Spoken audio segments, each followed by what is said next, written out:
بسم اللہ الرحمن الرحیم۔ السلام علیکم ورحمۃ اللہ وبرکاتہ۔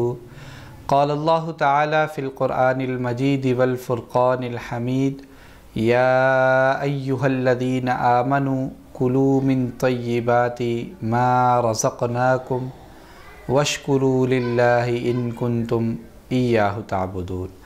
سامعین و ناظرین، رمضان المبارک ٹرانسمیشن میں گزشتہ 2 ویڈیو میں اعمال کی قبولیت کی شرائط کے حوالے سے چند شرائط قرآن اور حدیث کی روشنی میں آپ کے سامنے پیش کیے تھے۔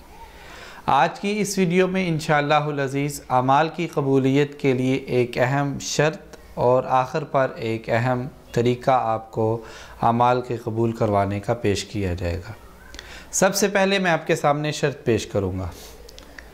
شرط یہ ہے کہ ہم نے حلال کھانا، حلال پینا اور حرام پہننا ہے۔ اگر میں حلال نہیں کھاتا، میں حلال نہیں پیتا، میں حلال نہیں پہنتا تو میری کوئی بھی عبادت قبول نہیں ہوگی۔ اس حوالے سے 2 احادیث آپ کے سامنے پیش کروں گا۔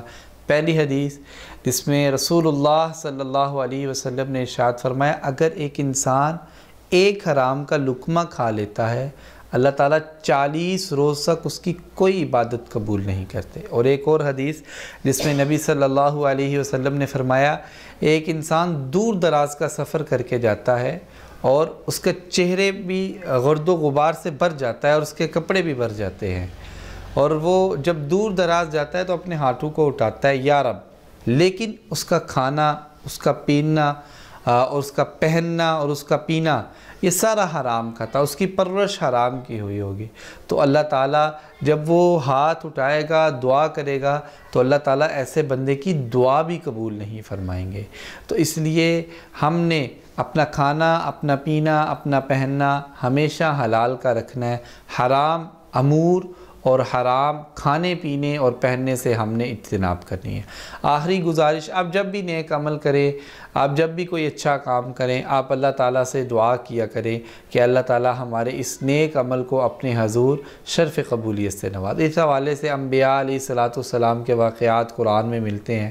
حضرت ابراہیم علیہ السلام نے جب اللہ کے گھر بیت اللہ کو تعمیر کیا تو اس کے بعد دعا کی، وَإِذْ يَرْفَعُ إِبْرَاهِيمُ الْقَوَاعِدَ مِنَ الْبَيْتِ وَإِسْمَاعِيلُ رَبَّنَا تَقَبَّلْ مِنَّا إِنَّكَ أَنْتَ السَّمِيعُ الْعَلِيمُ۔ جب انہوں نے اللہ تعالیٰ کے گھر کو تعمیر کر لیا، اس کے بعد اپنے ہاتھوں کو اٹھا کے دعا کی کہ اللہ تعالیٰ ہمارے اس عمل کو قبول کرنا۔ تو اس لیے ہم نے بھی دعا کرنی ہے اللہ تعالیٰ سے، ربنا تقبل دعاءنا، ربنا تقبل صلاتنا، ربنا تقبل صیامنا، ربنا تقبل قیامنا، ربنا تقبل حجنا وعمرنا، ربنا تقبل منا انک انت السمیع العلیم۔